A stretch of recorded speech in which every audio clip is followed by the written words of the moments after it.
Do that one dance, baby. That one dance.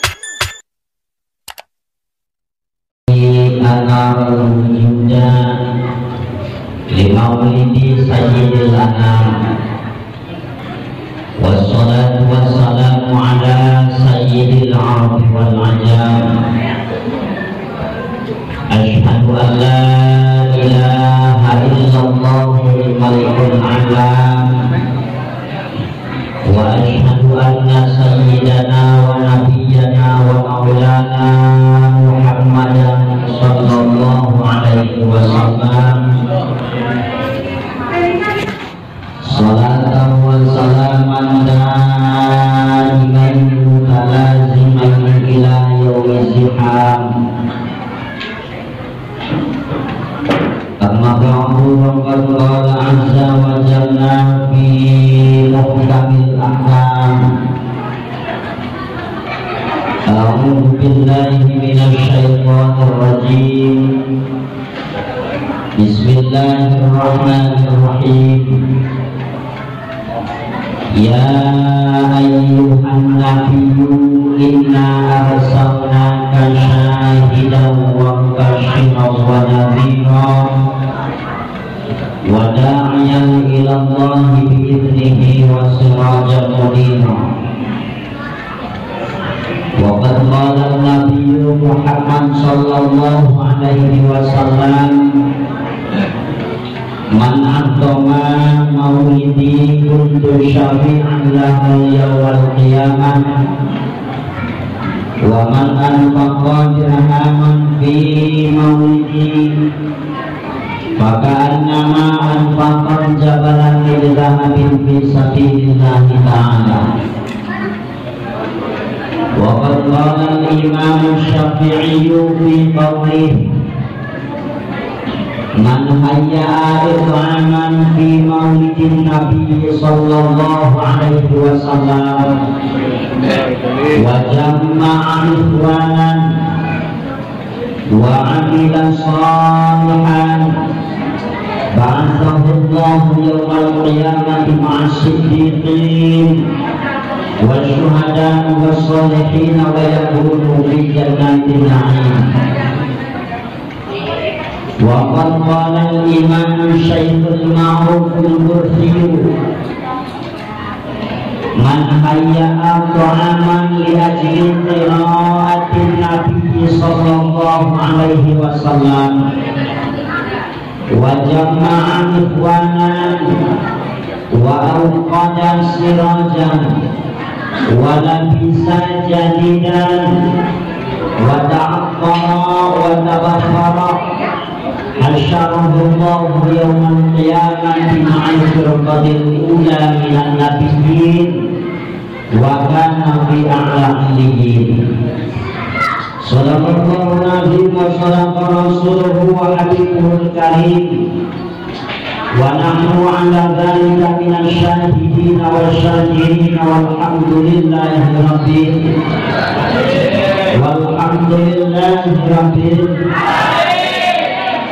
rumah tangga dan juga film sama, makanya lulus.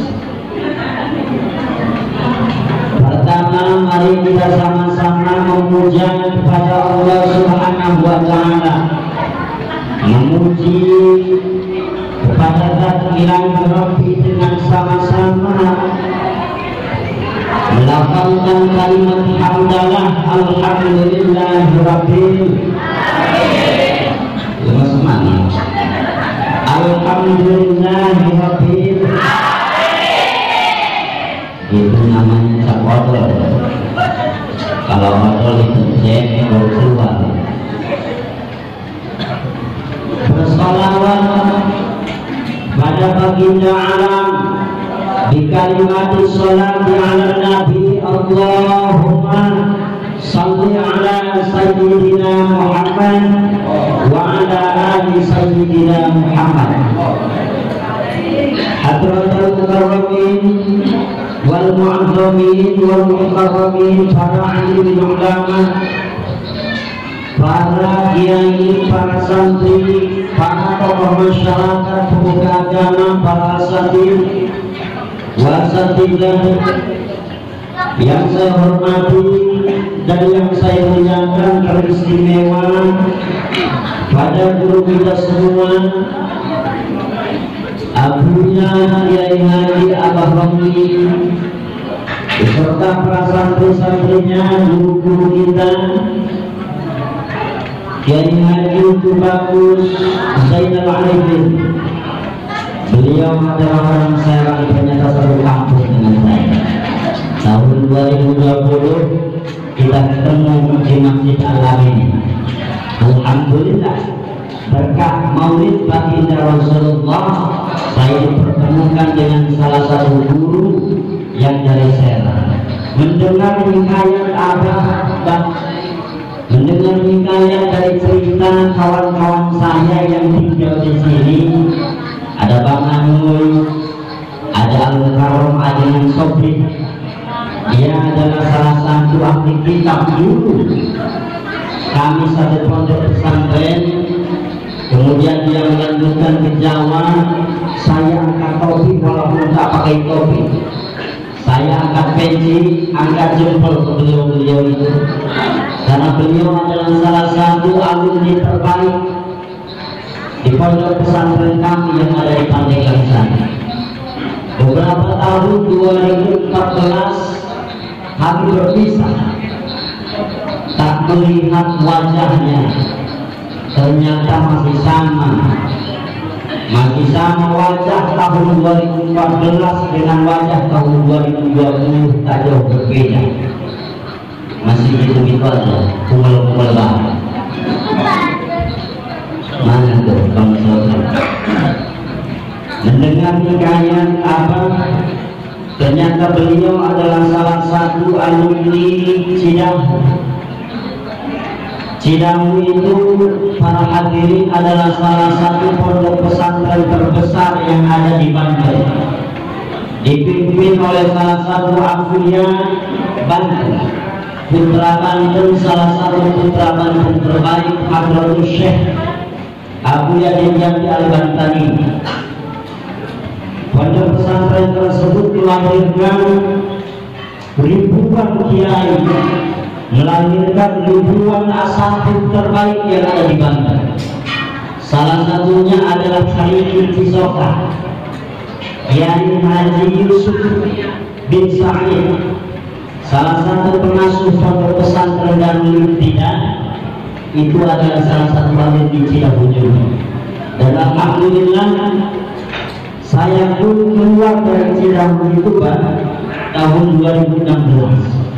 Maka kita doakan guru-guru kita ini yang hadir ini, kita doakan mudah-mudahan Allah Subhanahu wa Ta'ala terus memberikan kesehatan kepada beliau, memberikan semua kekuatan kepada beliau, memberikan kemanfaatan ilmu kepada beliau, untuk memimpin kita semua pada jalan yang diridhai Allah oleh Allah Subhanahu wa Ta'ala.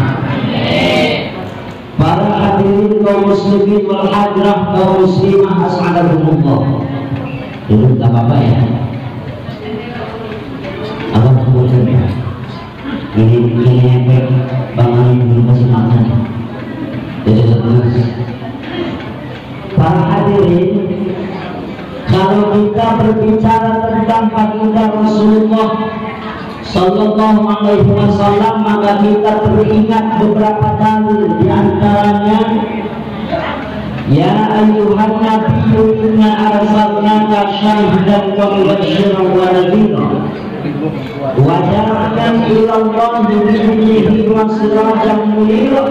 Kata Allah, wahai Nabi, ai Muhammadun, yaitu Nabi Muhammad Sallallahu Alaihi Wasallam, inna arsalnaka, sesungguhnya kami mengutus engkau wahai Muhammad ke muka bumi,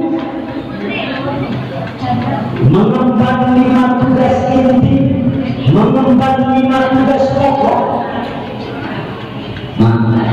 Ibu, Rasulullah diturunkan ke muka bumi membawa berapa tugas dari Allah? kurang ini bisa lebih belum makan. Rasulullah ditugaskan ke muka bumi mengemban 5 tugas pokok dari Allah. Berapa? Siapa tahu? 5 tugas pokok dari Allah. Yang pertama, Rasulullah menjadi syahidan, menjadi saksi-saksi dari apa? Syekh Jalaluddin As-Suyuti mengatakan bahwa Rasulullah itu menjadi saksi Allah ilaha illallah wa anna Muhammadan abduhu wa rasuluh. Rasulullah itu menjadi saksi bahwa tiada Tuhan yang terbaik, tiada Tuhan yang layak untuk disembah, tiada Tuhan yang maha pengasih illallah, terkecuali adalah Allah. Wa anna Muhammadan abduhu wa rasuluh, dan Rasulullah mengajarkan kepada umat, mengatakan kepada umat, ana Muhammad, aku adalah Muhammad Rasulullah utusan Allah. Maka tugas yang pertama menanamkan kalimat 2 syahadat, menanamkan 2 kalimat syahadat di hati umat, menanamkan kalimat yang sering kita hafalkan, menanamkan kalimat yang sering kita ucapkan, menanamkan kalimat yang sering kita bacakan. Ya lain adalah la ilaha illallah. La ilaha illallah. Sering kita baca, sering kita hafalkan.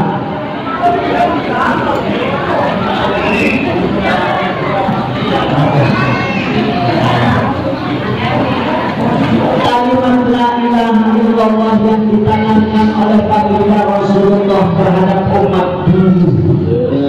Rasulullah menanamkan asyhadu an la ilaha illallah wa asyhadu anna Muhammadar Rasulullah itu selama 26 tahun 3 bulan.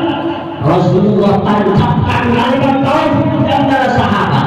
Rasulullah tancapkan kalimat tauhid di antara umat, supaya umat Islam, para sahabat-sahabat Rasulullah, tertancap kalimat la ilaha illallah Muhammadur Rasulullah di dalam hatinya. Untuk apa ya Rasulullah engkau menghabiskan waktu 26 tahun 3 bulan menanamkan kalimat tauhid kepada umat? Fungsi kalimat tauhid, fungsi syahadat kepada umat, dan dikala yang ramai para sahabat, untuk apa ya Rasulullah? Kalimat syahadat dan kalimat tauhid yang ditanamkan oleh baginda Rasulullah itu untuk mensucikan dan melembutkan hati manusia yang keras. Sesuai dengan pendapat Sayyid Syekh Abdul Qadir Al-Jailani di dalam kitab Fathur Rabbani majlis ke-27, Sayyid Syekh Abdul Qadir Al-Jailani mengatakan, inna hadhil quluba la tasda'u wa inna jama'aha qira'atul Qur'an wa dhikrul mauti wa hudud majalisil dzikri. Sesungguhnya hati manusia itu keras, sesungguhnya hati manusia itu tak lembut, sesungguhnya hati manusia itu penuh dengan dosa, dan cara yang terbaik untuk melepaskan hati kita dari dosa, untuk melembutkan hati kita yang keras, untuk membersihkan hati kita dari kotor, ada 3 cara menurut Sayyid Syekh Abdul Qadir Al-Jailani. Yang pertama qiraatul Quran, sering membaca Al-Quran.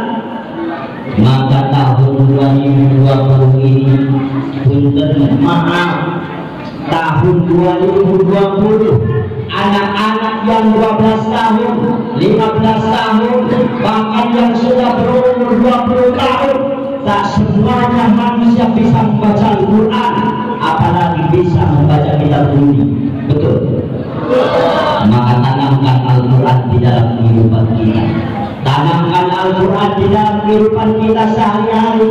Tanamkan Al-Quran di dalam kehidupan anak-anak kita. Tanamkan Al-Quran di dalam kehidupan cucu-cucu kita. Dengan tujuan anak dan cucu kita supaya tidak memiliki hati yang keras, dengan tujuan anak dan cucu kita supaya tidak memiliki hati yang kotor, hati yang asuh, hati yang dengki, penuh kedengkian dan berdosa di dalam hatinya. Maka cara yang terbaik menurut saya Syaikhul Qadir Jailani adalah dengan sering kita membaca kalimatullah, sering kita menjalankan membaca kalamullah, sering kita membaca Al-Quran. Ustaz, saya tak bisa membaca Al-Quran, saya tak bisa menyenangkan Al-Quran kepada anak kita, kita tak bisa menyenangkan Al-Quran kepada cucu-cucu kita, kita tak bisa menyenangkan Al-Quran kepada keluarga kita. Semua yang hadir ini, para pemudik ini adalah penerus bangsa, penerus umat, penerus Islam. Pemuda 2020 kelak di tahun 2040, kalian yang akan menjadi pemimpin bangsa, pemimpin agama. Kemudian kalau pemuda-pemudi tahun 2020 tidak mengamalkan Al-Quran, lantas apa yang akan kalian berikan kepada anak-anak kalian? Lantas apa yang akan kalian sampaikan kepada umat tahun 2040? Jikalau kita tahun 2020 masih berleha dengan kehidupan kita yang seperti ini. Apa saya kelas ngomong begitu? Gak apa-apa saya ngomong kelas seperti ini. Gak apa-apa. Ini orang pandai bilang keras, makanya singkong. Jadi suara karakter keras. 17 tahun zaman muda kita hidup di pesantren dan singkong. Keluar dari pondok pesantren tak bisa kita menunggu. Ngomong pengen keras, lantang, santri, astrologi. Maka tanamkan, jangan main-main di tahun 2020, jangan main-main pada tahun 2020. Jikalau anak kita tahun 2020 belum bisa membaca Al-Quran, sedangkan usianya sudah menginjak 20 tahun, 15 tahun, kemudian bagaimana dia nanti beribadah kepada Allah setelah dia dewasa? Bagaimana cucu kita akan dididik oleh anak kita kelak? Maka harus kita pikirkan untuk melembutkan hati anak dan cucu kita. Patut kita syukuri pada malam ini para panitia menyelenggarakan perayaan hari besar Islam Maulid Baginda Rasulullah Sallallahu Alaihi Wasallam. Wajib kita syukuri, kita masih dipimpin oleh guru-guru kita, orang tua kita masih ada untuk membimbing hati kita, untuk menyampaikan hukum-hukum Allah kepada kita. Jikalau mereka guru-guru kita yang sekarang mendidik kita dipanggil oleh Allah dan anak-anak kita tidak bertemu dengan mereka, sementara kita belum bisa membaca Al-Quran, lantas apa yang akan kita sampaikan kepada anak dan cucu kita? Pikirkan ini. Kerasnya hati itu sebetulnya adalah hal yang kecil, hal yang sepele. Penyebab hati keras itu hal yang sepele dan yang sering kita lakukan, sering kita kerjakan setiap hari, setiap waktu, tapi kita tak sadar bahwa kelakuan tindakan yang kita lakukan, kelakuan yang kita lakukan itu dapat mengeraskan hati kita secara hakikat. Para hadirin, saya teringat pada sabda Rasulullah Sallallahu Alaihi Wasallam. Kata Rasul, man kasura aklahu kasura rahmahu.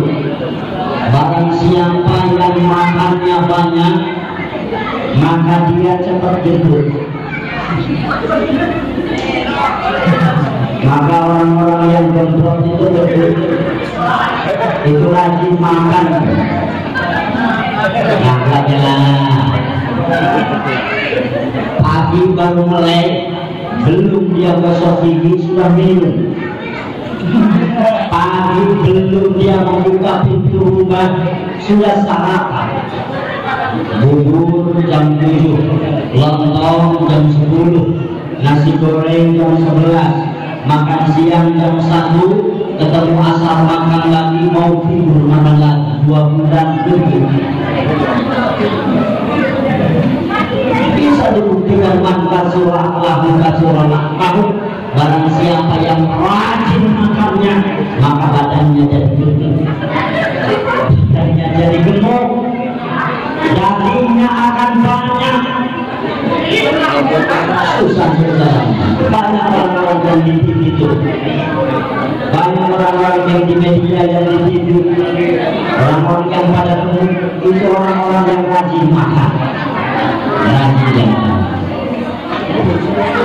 Kalau sudah perlu bagaimana Rasul? Kata Rasul tak berhenti sampai sana. Maka surah yang mahu surah syahwat tahu. Barang siapa yang sudah menggemukkan badannya, maka dia akan memperbanyak keinginan-keinginannya. Keinginannya banyak, orang yang gemuk, orang yang gemuk keinginannya banyak. Dan rasa tak gemuk. Keinginannya akan banyak, keinginannya akan berlimpah. Orang yang bulan ini 72 kilo, bulan depan bisa jadi dia 75 kilo, bulan depannya lagi bisa jadi dia 80 kilo. Salah satu yang pasti terjadi keinginannya, dia pengen punya baju baru. Karena pokok dasarnya sudah tak kuat, perutnya terlalu gemuk. Banyak keinginan orang-orang yang gemuk. Kalau sudah banyak keinginan kata Rasulullah, maka akan banyak dosanya. Semakin banyak hartanya, semakin banyak kehidupannya, semakin mewah hidupnya, maka semakin sulit pertanyaan malaikat nanti di alam kubur. Di alam barzah, orang-orang yang sulit untuk menjawab pertanyaan adalah orang-orang yang banyak hartanya. Maka berbahagia pada malam ini kalau ada orang yang punya duit 2.000 perak, berbahagia. Dari kemarin rezeki ini nggak nambah-nambah 2.000, bahagia. Karena sedikit nanti pertanyaan yang akan ditanya oleh malaikat. Ustaz, saya malah nanti banyak duit, walaupun banyak pertanyaannya asalkan banyak duit. Bisa berdoa kepada Allah, minta kepada Allah rezeki yang barokah. Jangan pernah meminta rezeki yang tidak barokah, apalagi dilakukan secara khianat pada hukum Allah. Mencari rezeki dengan cara yang tidak sesuai dengan syariat, rezeki itu akan dijadikan oleh Allah rantai yang diambil dari neraka.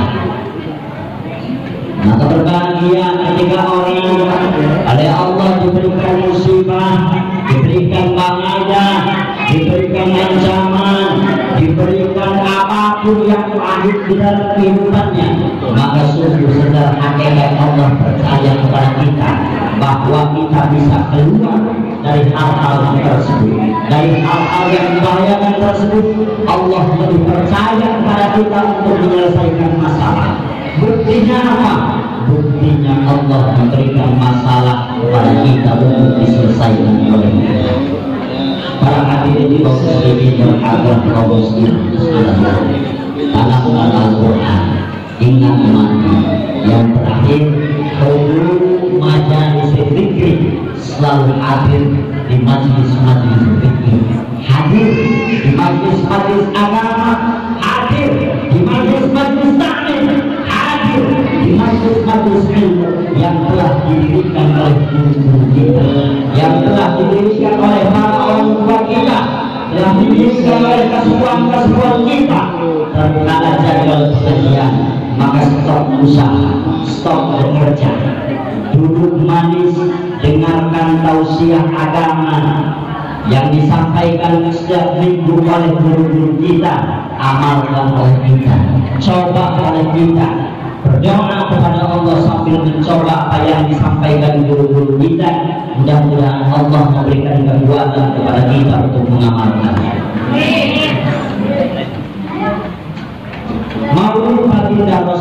Rasulullah itu memiliki syarat. Tajuddin Nasuhi secara sekilas berasa ini sudah setengah jam.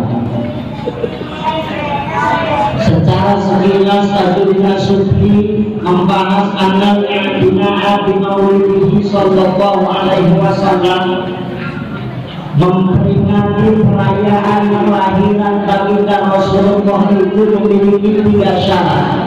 Pertama, it'amul ta'am, mengadakan makanan yang bisa dimakan pada waktu itu, menyediakan makanan yang bisa dimakan oleh jamaah pada waktu itu. Ini panitia udah dengar, ada bolu, ada air, dan ada jeruk, macam-macam. Pertama itu memang syarat maulid. Syarat maulid itu, syarat perayaan maulid itu ya harus ada makanan. Yang kedua, qiraatul Quran, harus ada orang yang membaca Al-Quran.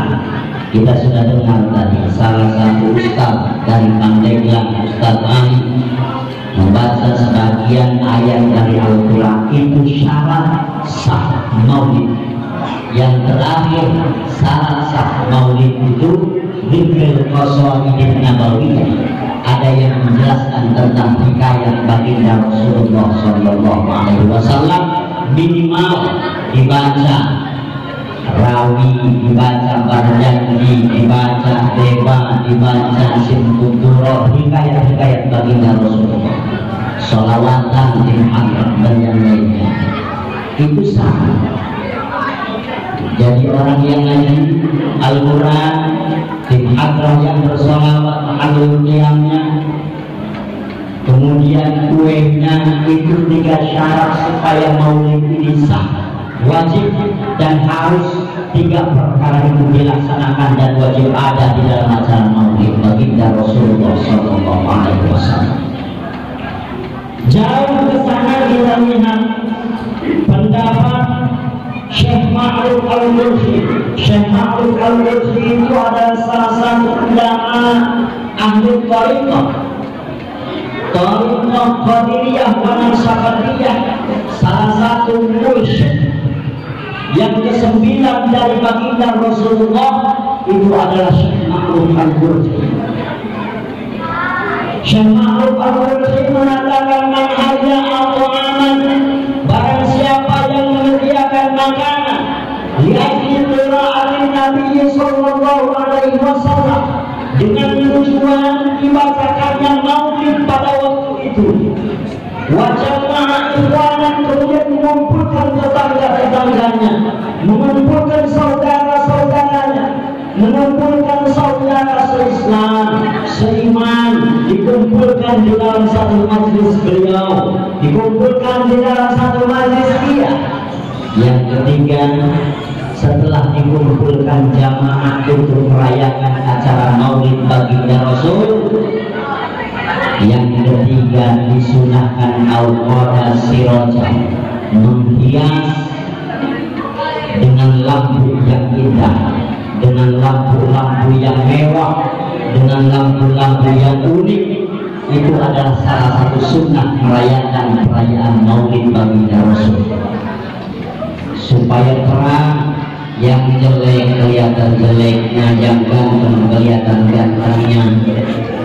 Alhamdulillah, walaupun sekarang ini tahun 2020 kita hadir seperti ninja pakai masker, pada 90-an jaga kiai dari ninja.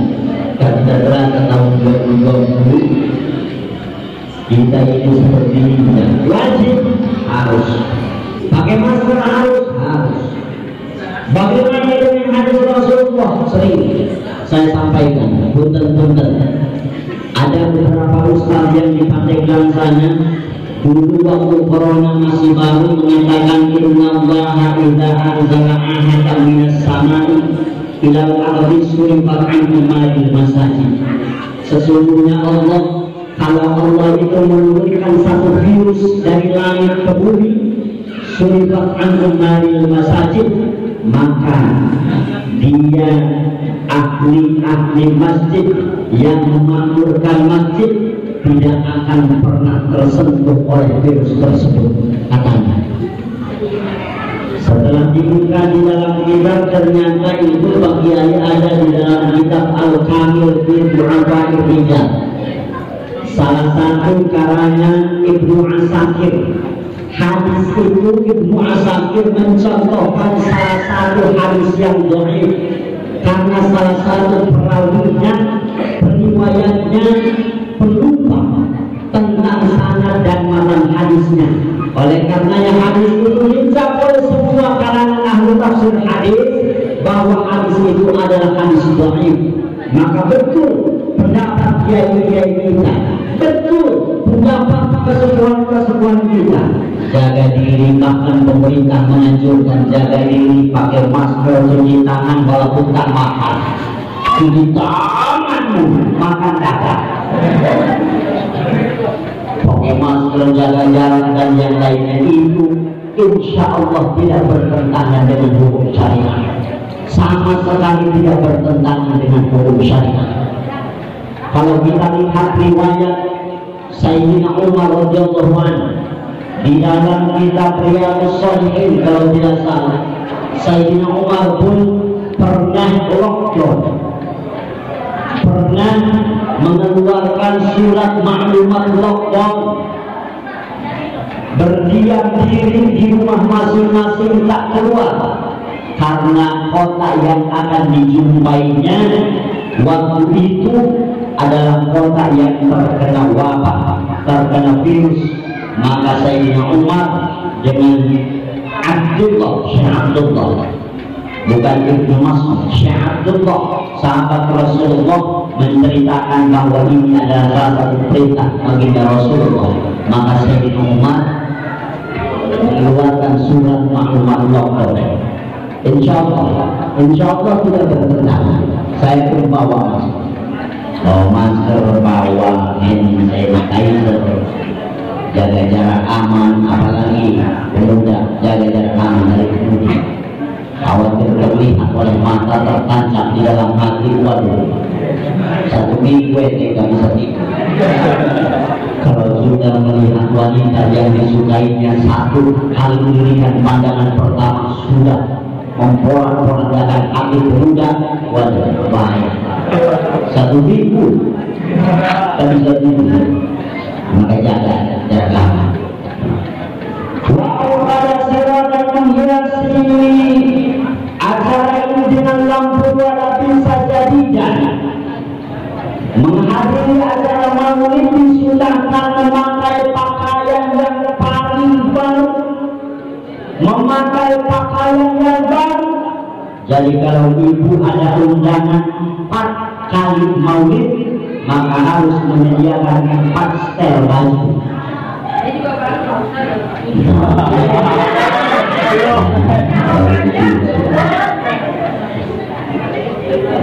Siapa yang harus menyediakan? Suami. Karena suami maksimal kita itu diwajibkan oleh syariat memberikan pakaian terbaru untuk istri-istri kita, maksimal, tidak boleh lebih dari 6 bulan. Maksimal 6 bulan 1 kali kita wajib, hukumnya wajib syarat memberikan pakaian terbaik, termahal, terbaru kepada istri tercinta kita. Itu aku cocok.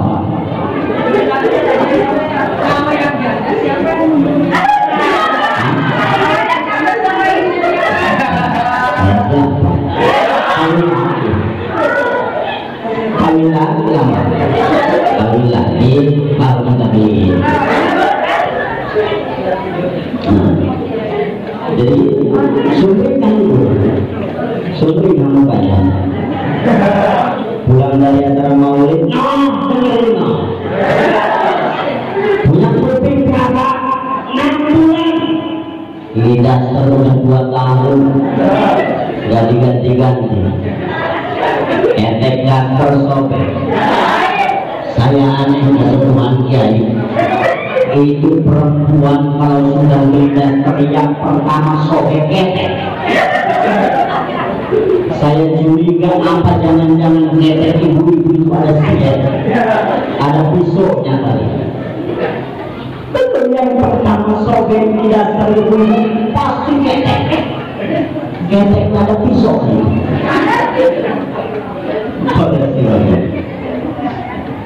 Tapi kenapa?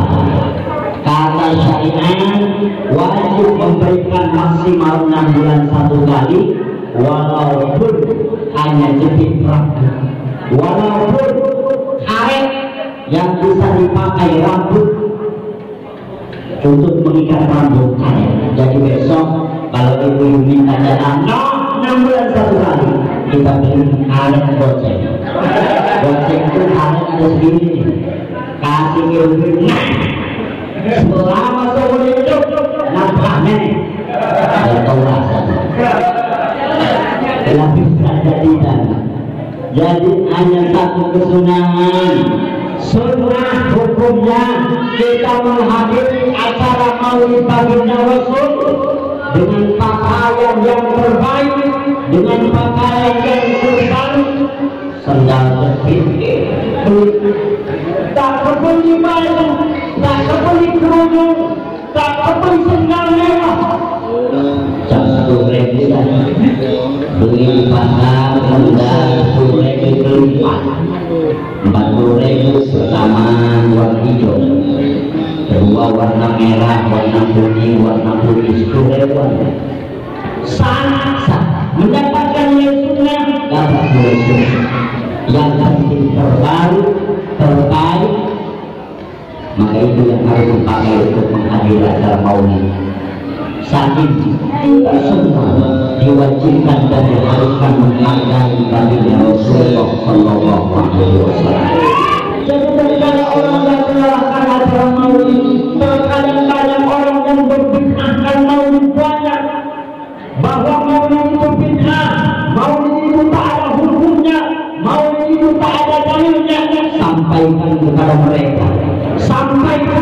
mereka, yang berbicara seperti itu.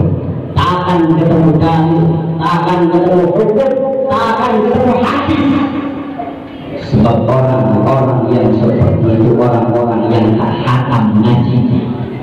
Kalau hatam ngajinya banyak perkara maulid, banyak keagungan maulid dibicarakan oleh baginda Rasul sampai kepada kalangan sahabat, sampai kepada kalangan umat dan mustahil.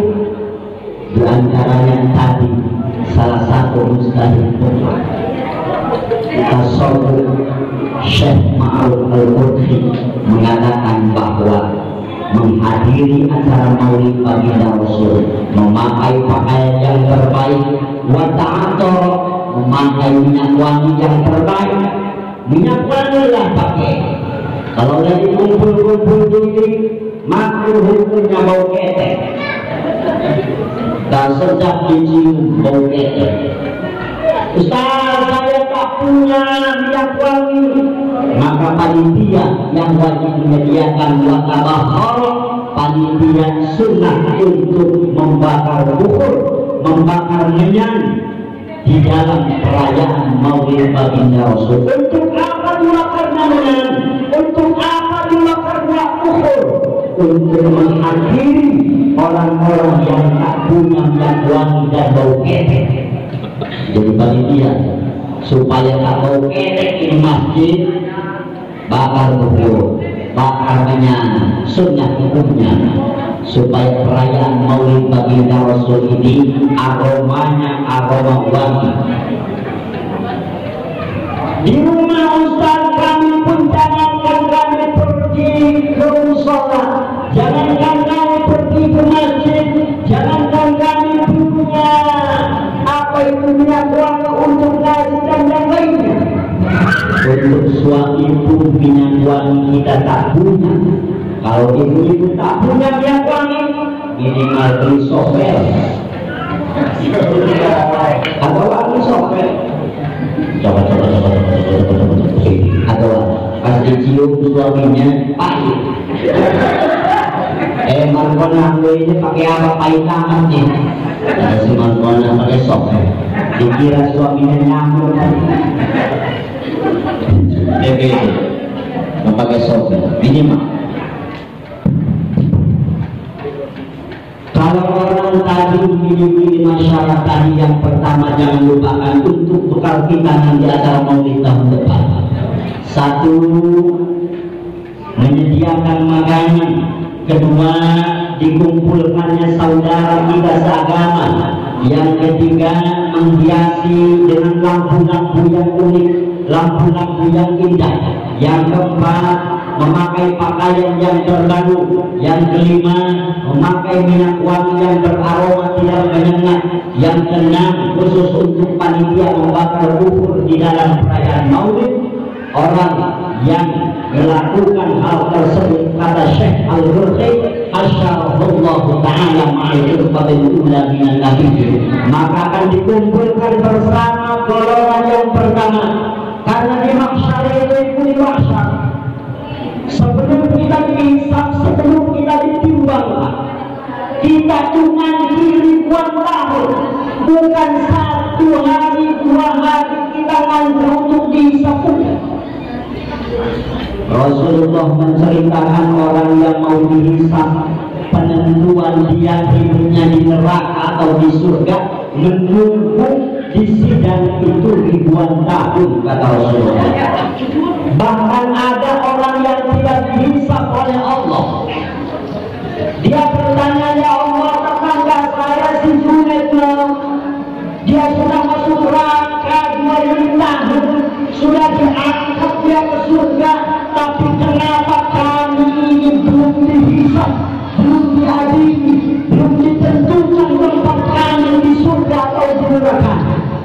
Maka Allah menjawab kepada kaum tersebut, kalian jangankan masuk surga, masuk neraka pun aku tak izinkan. Kenapa ya Allah Engkau tak mengizinkan kami walaupun masuk ke dalam neraka? Kata Allah, karena engkau, karena kalian melakukan 3 dosa di dalam kehidupan kalian dulu. Salah satu dosanya apa ya Allah? Salah satu dosa terbesar, salah satu dosa besar, tapi tidak termasuk yang 10 dosa besar atau 7 dosa besar, menghalangi kita diadili oleh Allah. Dosa kita yang tak terasa karena Rasulullah sering menonton surah. Nanti surah, nanti sudahlah, supaya cepat. Surah nonton TV, nonton YouTube, nonton TikTok.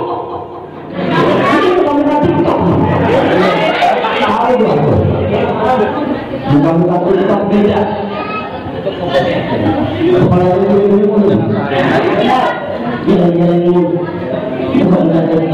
satu kali nonton YouTube yang tidak bermanfaat, satu kali nonton TikTok.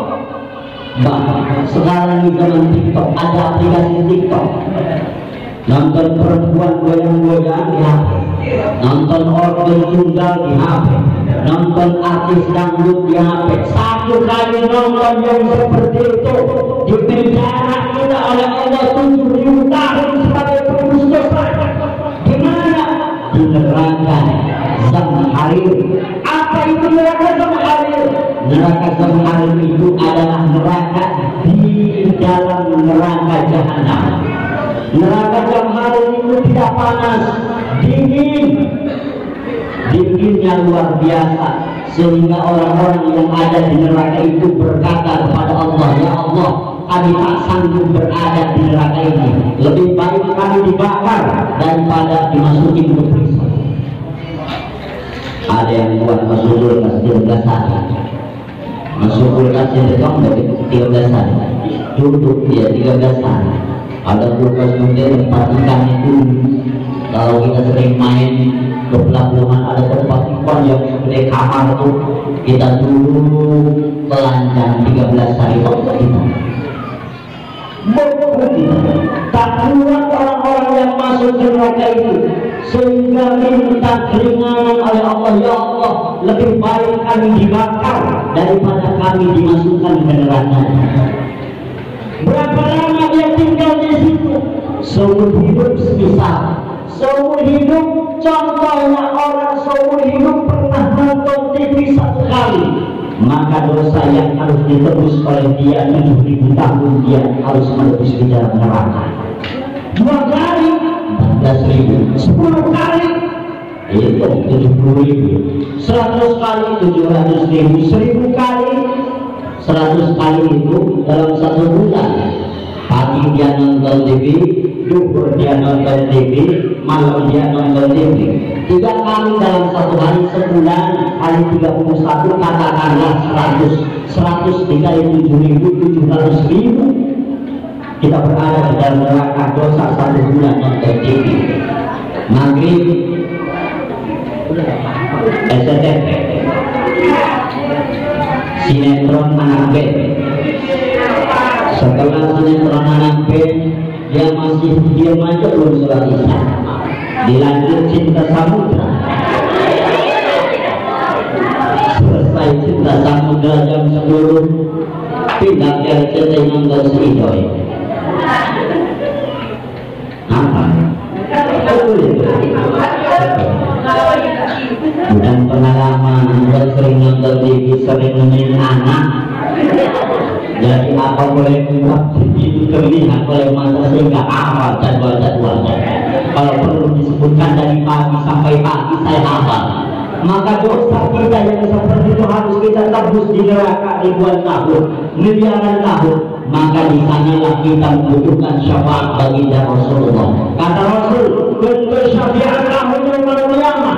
Aku yang akan membela engkau wahai manusia yang mengagungkan maulid, yang menghadiri maulid, yang kenal cinta menghadiri duduk mendengarkan tausiah di acara maulid.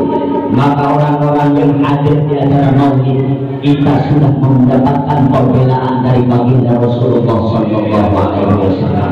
Walaupun dosanya tak terhitung, walaupun dosanya tak terhingga, karena ada satu hikayat, ada satu hikayat orang ini yang neraka sudah berada di neraka lama sehingga dia minta tolong ke baginda Rasulullah, mengatakan assalatu wassalamu alaika ya sayyidi ya Rasulullah, khudbiyatul qalb hayati adrikna. Wahai Rasul, walaupun aku ibadahnya tidak seberapa, tapi tolong bantu dan bela aku.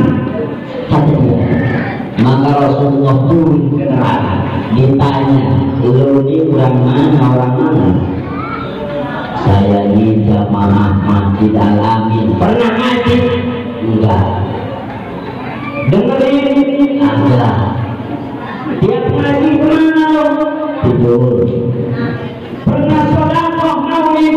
Enggak. Dipinta panitia 100.000? Pernah Rasul. Saya sudah mau maulid segini. Berapa? Ya,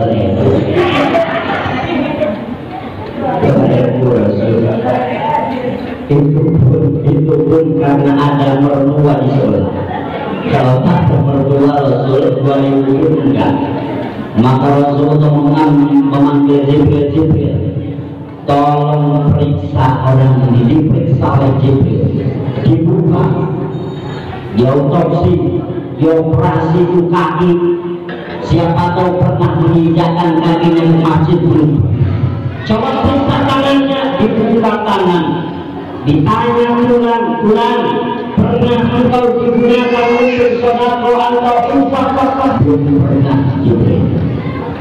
Coba buka tangan, siapa tahu ada sedikit pemikiran ingin taubat, ingin soleh. Dibuka kepala, ditanya otak-otak, pernah engkau berpikir untuk soleh? Belum pernah. Rasul bingung karena harus ada saksi di hadapan Allah. Maka Rasul membedah tenggorokan. Ada yang bukan kedua apa namanya?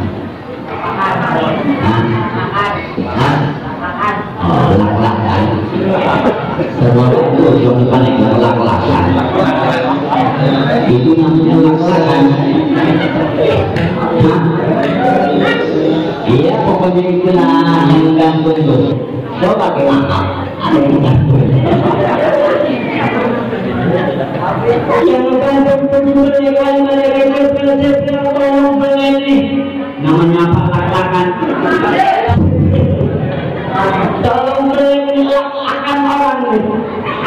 Dibeli oleh Jibril ada satu huruf lam alif. Huruf lam alif di dalam lak-lakan itu adalah alif. Kata mereka Jibril ada rasul huruf lam alif. Ditanya, Sarkadi, lu nih dapat lam alif, dapat nyolong di mana nih? Ada lam alifnya doang. Dipikir lama dia ingat. Oh Rasul, saya ingat dulu Abang Haji dulu mengajak kita berpikir kalimat la ilaha illallah. Lantaran saya tak masuk masjid, cuma di luar sambil ngopi. Saya hafalkan kalimat la ilaha illallah barulah untuk ngopi. Gak jadi ilaha illallahnya, cuma laknya doang. Maka huruf lam alif itu dibawa oleh Rasulullah. Ya Allah, ini bukti bahwa sesat tadi ini pernah mengucapkan kalimat la ilaha illallah. Lam alifnya ada di lak-lakan. Coba nanti besok tanya ke dokter, apa itu? Dok, apa itu lak-lakan?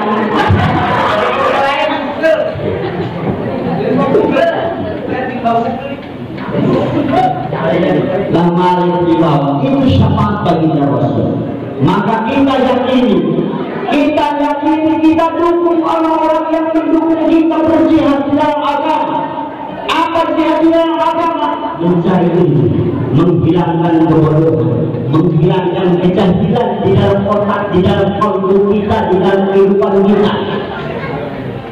Kurang apa keseruan-keseruan kita mengajak kita untuk benar?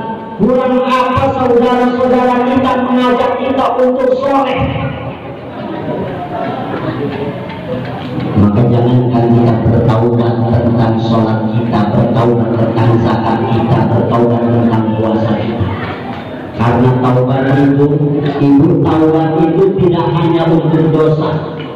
Kata Tuhan Syekh Qadir Al-Jailani, "Idza shallaita wa tasumu wa fa'alta jami'a amalil khair wa lam taruddu wajha Allah azza wa jalla, fanta munafiqun ba'id min Allah azza wa jalla." Tatkala kalian sholat, puasa, haji, zakat, infak, sedekah dan yang lainnya ibadah, jikalau itu tidak disuguhkan, tidak diniatkan karena Allah sepenuhnya, maka kami termasuk orang yang munafik dan jauh dari Allah Subhanahu wa ta'ala. Maka tubil'an, kata Sayyid Syekh Qadir Al-Jailani, bertaubatlah kalian sekarang juga min jami'il amalil khair, dari semua ibadah yang telah dilakukan. Pernah kita memohon maaf kepada Allah, ya Allah, maafkan saya, tadi saya sudah sholat isya. Wajib, kata Sayyid Syekh Qadir Al-Jailani, karena khawatir sholat kita belum karena Allah. Maka ya Allah, maafkan kami, tadi sholat, tadi kami puasa, tadi kami zakat, tadi kami infak. Khawatir ibadah-ibadah kami bukan karena Engkau ya Allah. Maka minta maaf kepada Allah seperti itu adalah taubat yang terbaik menurut Sayyid Syekh Qadir Al-Jailani. Hadirin kaum muslimin wal hadirat kaum muslimat subhanallah. Jadi kita yakini bahwa maulid yang kita laksanakan pada malam ini sah. Ini sah, ini sesuai syariat, ini sesuai tuntunan, dan niatkan di dalam hati kita, niatkan di dalam ingatan kita, niatkan di dalam kalbu kita, niatkan di dalam iman kita, supaya maulid yang akan datang lebih meriah, lebih megah, lebih istimewa. Al-Faqah dirhaman, kata Rasulullah. Siapa orang yang berinfak di acara maulid 1 dirham, 1 dirham itu 4,3 gram emas. 1 gram emas berapa mas? 990 kemarin. Itu ketahuan zaman kapan kita membahas. Itu udah lama, udah 5 semuanya. 990 katakanlah 1 juta. Jadi orang yang berinfak 4.300.000 minimal kata Rasulullah pada acara maulid dilakukan santunan dan yang lainnya, maka dia mendapatkan pahala, disamakan pahalanya anfaqa dirhaman min jabalin fisabilillah ta'ala, jabalan min dhahabin fisabilillah ta'ala, disamakan telah infak sedekah emas sebesar gunung di jalan Allah Subhanahu wa taala. Maka mudah-mudahan walaupun sedekah kita tadi baru segini, baru 2.000 perak, baru 2.000, baru 5.000, baru 10.000, mudah-mudahan Allah jadikan saksi sebagai pembela kita di hadapan Allah Subhanahu wa taala. Hadirin kaum muslimin kaum muslimat sallallahu, itulah yang bisa disampaikan. Kurang dan lebihnya saya mohon maaf yang sebesar-besarnya. Wallahul muwaffiq ila aqwamit thoriq wa huwa hasbi wa ni'mal wakil. Ihdinas siratal mustaqim. Wassalamualaikum warahmatullahi wabarakatuh.